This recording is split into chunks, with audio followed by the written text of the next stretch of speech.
E ardhmja e Lindon Selahit është pra një kthesë të rëndësishme. 26 vjeçari shqiptar, i cili aktualisht është lojtar i lirë, nuk do të transferohet në Belgjik pavarësisht disa spekulimeve të mëparshme në lidhje me interesimin e disa klubeve aty.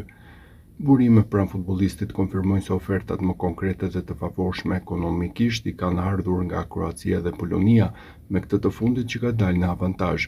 Në orët e fundit Selahi është kontaktuar nga dy klube me traditë në ligat respektive, Hajduku i Splitit në Kroaci dhe Widzew Łódź në Poloni.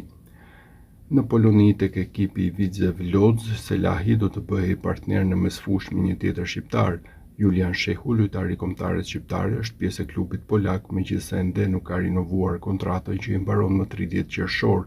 Nuk dihet nëse Shehu do të rinovojë me Widzewin apo Lindon Selahi është një zëvendësues për të në mesfushë.